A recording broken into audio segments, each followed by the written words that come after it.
Hello मेरे प्यारे बच्चों, साइंस की क्लास में आपका स्वागत है। और आज हम पढ़ेंगे साइंस का चैप्टर नंबर 4, जिसका नाम है नॉन मेटल एंड मेटल। ठीक है, तो आज हम सिर्फ जो है कि इसका इंट्रोडक्शन देखेंगे, मेटल और नॉन मेटल का। इसकी प्रॉपर्टी देखेंगे, है ना, केमिकल प्रॉपर्टी, फिजिकल प्रॉपर्टी, सिर्फ ओवरव्यू आज जो है इस लेसन का हम करेंगे, देखेंगे। तो चलिए हम स्टार्ट करते हैं। Introduction, metals and non metals. इसमें होगा characteristic of metal and non metal. ठीक है, और कुछ होता है जो है कि मेटलॉइड्स। जो मेटल होते हैं ना, इन जो ये मेटलॉइड होते हैं, ये धातु जो है उप धातु होते हैं। कुछ जो है कि प्रॉपर्टी जो है कि इन मेटल की होगी, और कुछ प्रॉपर्टी जो है नॉन मेटल की होगी, तो वो क्या कहलाएगा? मेटलॉइड कहलाएगा।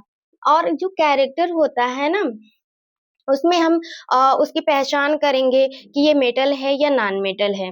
और physical property of metal and non metal, इसकी फिजिकल प्रॉपर्टी को देखेंगे, है ना।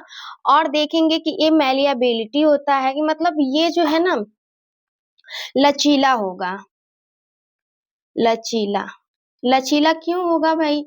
हाँ, जो मतलब इस लचीलापन देखेंगे, ये जो मेटल है ना, इसमें ये मैलिएबल है या नहीं है, है ना।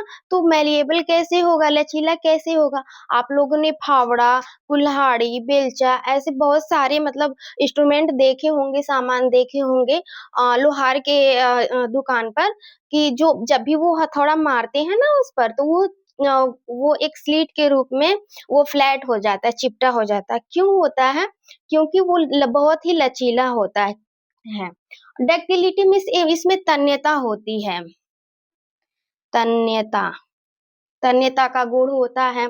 ये खींचने पर हम ना बढ़ता है, जैसे तार वगैरह हो गया, जो अगर हम लोग उसको खींचते हैं तो क्या होता है, वो बढ़ता है।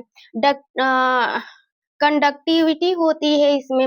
ये क्या है, ऊष्मा का क्या सुचालक होगा या कुचालक होगा, इसके बारे में हम जानेंगे। और जो है लस्टर, ये चमकीला होता है या नहीं होता है। कुछ जो मेटल चमकीले होते हैं कि नहीं होते हैं, नॉन मेटल चमकीले होते हैं कि नहीं होते हैं, ये भी हमें पढ़ना है। स्ट्रेंथ इसकी क्या होती है, ये बहुत स्ट्रांग होते हैं, मजबूत होते हैं। हार्ड पढ़ना है, हार्ड होते हैं। तो ये सारे जो है ना हमें पढ़ना है, डिटेल से हम पढ़ेंगे नेक्स्ट वीडियो में। अभी तो हम ओवरव्यू देख रहे हैं। और इसमें जो है कि अब देखते हैं chemical property of metal and non metal. जो केमिकल प्रॉपर्टी है ना, वो क्या होती है? मीन्स कि जब भी हम जो है कि रिएक्शन करवाएंगे, जैसे ऑक्सीजन के साथ, वाटर के साथ, एसिड के साथ, बेस के साथ, तो ये जो है कि हमें दिखता कैसा है ना, ये रिएक्ट कैसे करता है, इसके बारे में हम जानेंगे, है ना। और एक आता है डिस्प्लेसमेंट रिएक्शन, विस्थापन अभिक्रिया, ये भी हमें पढ़ना है। विस्थापन अभिक्रिया में वही होता है कि जैसे एक कोई भी है, जैसे ये एक बंदा हो गया, एक ये बंदा हो गया, है ना। अगर कोई आया इसकी जगह पर, इसको हटा दिया और ये आ गया, तो विस्थापन हो गया, है ना। तो इसको भी हमें पढ़ना है। और जो है use of metal and non metal, जो है मेटल का हम प्रयोग देखना है, कहाँ होता है कहाँ नहीं होता है, इसके बारे में हमें पढ़ना है। तो हमें मेटल और नॉन मेटल को पढ़ने से पहले कुछ चीजें जो है कि कुछ और भी चीजें हैं जो कि हमें जाननी बहुत ही जरूरी है। क्यों जाननी जरूरी है? क्योंकि हमें जो है कि आगे क्लास में ये चीजें जो है कि डिटेल से पढ़ना पड़ेगा, बार-बार वो चीजें आएँगी। तो अभी हम लोग समझ लेंगे इस चीज को, तो जो है कि हमें आगे क्लास में दिक्कत नहीं होगा। तो देखते हैं कि हमें क्या पढ़ना है। हमें पढ़ना है एलिमेंट, तत्व। तत्व होते क्या हैं, है ना? A substance which cannot broken down into or more simpler substance by chemical applying heat, light, electricity, है ना। इनके कहने का मतलब है कि जो तत्व होते हैं, वो जो होते हैं कि वो उनको हम जो है ब्रेक नहीं कर सकते हैं। उनको सिंपल फॉर्म में हम लोग ब्रेक नहीं कर सकते हैं। किस चीज से तोड़ने पर ब्रेक नहीं कर सकते, चाहे कोई भी केमिकल हो, जैसे हीट करने पर लाइट और इलेक्ट्रिसिटी द्वारा हम लोग जो है ना कि इसको तोड़ नहीं सकते हैं एक सिंपल फॉर्म में। ठीक है, तो वो क्या कहलाएगा, वो एलिमेंट्स कहलाएगा। और एलिमेंट्स होते कैसे हैं, तो जैसे एग्जांपल में आप देख लीजिए, hydrogen, helium, carbon, nitrogen, oxygen, zinc, gold, mercury, silver, iron, calcium, sodium etcetera, और भी बहुत सारे जो हैं एलिमेंट्स हैं। तो आप जो है कि आप अब समझ गए होंगे कि एलिमेंट्स होते क्या हैं। इनको हम सिंपल फॉर्म में जो है कि तोड़ नहीं सकते, है ना। अब आइए हम देखते हैं कंपाउंड्स। कंपाउंड में से होता है यौगिक। अब ये कौन सी बलाएं हैं भैया, ये है ना कि a compound is a substance made up of two और more different chemical elements combine in a fixed ratio. Means कि एक या दो से मतलब अधिक डिफरेंट केमिकल जो है एलिमेंट्स हैं, जुड़ करके एक फिक्स रेशियो में, इनका फिक्स रेशियो होगा। जब ये जुड़ेंगे तो क्या होगा, क्या कहलाएंगे, कंपाउंड कहलाएंगे, है ना, यौगिक कहलाएंगे। जब दो चीजें जुड़ेंगी, जैसे सोडियम क्लोराइड, हम लोग नमक जानते ही हैं, साधारण भाषा में क्या होता है नमक, डेली बेसिस पर भैया उनके बिना जो है कि हम अधूरे हैं। हर जगह नमक, बिना नमक के जो है कि कोई स्वाद ही नहीं होता है ना। तो जो सॉल्ट बहुत ही जरूरी होता है भाई। सॉल्ट के लिए देखिए, एक ये हो गए और एक ये हो गए। जब ये दोनों लोग मिलते हैं तो क्या बनता है, सोडियम क्लोराइड बनता है। ये सोडियम जो है अलग है, क्लोराइड अलग है, ये जब जुड़ गए तो ये यौगिक कहलाए, कंपाउंड कहलाए, है ना। इसी तरह देखिए, ये हाइड्रोजन है, ये क्लोराइड है, क्लोरीन है, सॉरी क्लोरीन है। तो ये लोग जब जुड़े ये दोनों तो क्या बना है, हाइड्रोक्लोरिक एसिड, जो हमें क्या पाचन क्रिया में जो है कि सहायक होता है ये एसिड, ब्रेक करने में, है ना। ये क्या है कि ये है कार्बन और ये है ऑक्सीजन, जब मिल जाते हैं तो क्या हो जाता है, कार्बन डाइऑक्साइड बना लेते हैं।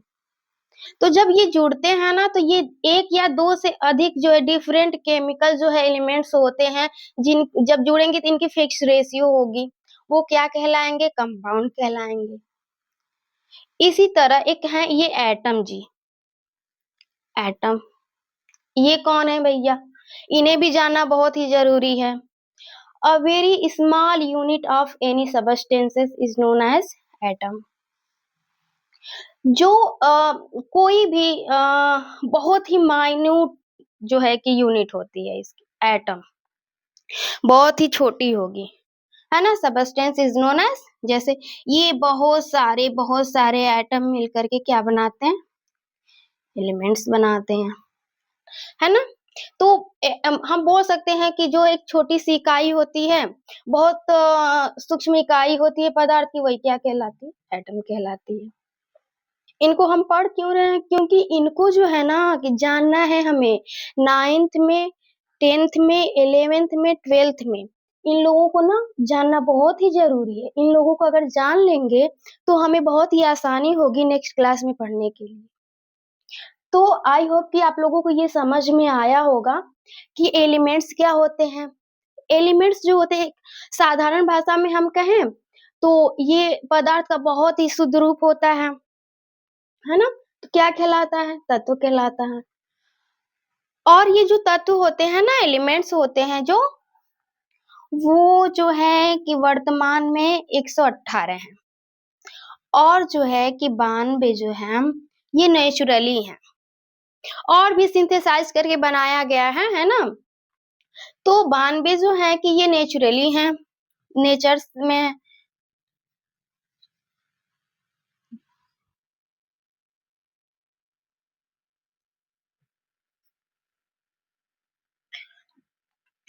और प्रेजेंट में इतने हैं ये।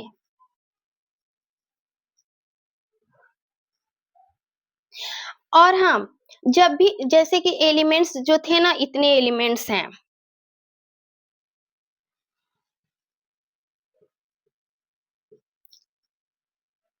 एलिमेंट है। और जो एलिमेंट है ना बहुत सारे थे, बहुत ज़्यादा। अब इतना हम लोग याद कैसे करते हैं? सबके भाई नाम, कुछ लोगों के ऐसे-ऐसे नाम थे, कुछ एलिमेंट्स के कि जो हम जो है कि याद नहीं कर पाते थे। तो लोगों ने सोचा क्यों नहीं हम शॉर्ट कर देते हैं, एक सिंबल दे देते हैं। जैसे किसी का नाम होता है बहुत बहुत बड़ा नाम हो गया, है ना? जैसे कि अ, ऐसे मान लीजिए कोई नाम अभिज्ञान मान लीजिए, अभिषेक मान लीजिए। तो हम लोग अभिषेक अगर नहीं का अभी, है ना? तो एक सिंबल लोग दे दिए, जो है कि सिंबल को जैसे कि हम जो है कि सोडियम को Na लिखने लगे ये सिंबल, और क्लोरीन को है जो कि Cl से जो है कि सिम्बलाइज़ करने लगे। तो ऐसे हमें जो है ना कि याद करने में डिफ़िकल्टी नहीं होती थी, तो जो है कि सिंबल में हम लोग उसको दर्शाने लगे। तो आई होप कि आप लोगों को समझ में आया होगा कि ओवरव्यू इस चैप्टर में हमें पढ़ना क्या है। खासकर इन लोगों को बहुत ही जानना ज़रूरी है, इम्पोर्टेंट है कि ये लोग हैं क्या और इन्हें हमें समझना है। इनका जो है कि उपयोग है, इम्पोर्टेंट है, बहुत ही इम्पोर्टेंट ये रोल करेंगे 9th क्लास में, 10th में, 11th में, इसलिए इन लोगों को जानना बहुत ही ज़रूरी है। और अब हम नेक्स्ट वीडियो में जो है मेटल और नॉन मेटल पढ़ेंगे। तो ठीक है, तो आज के लिए बस इतना ही। So thank you.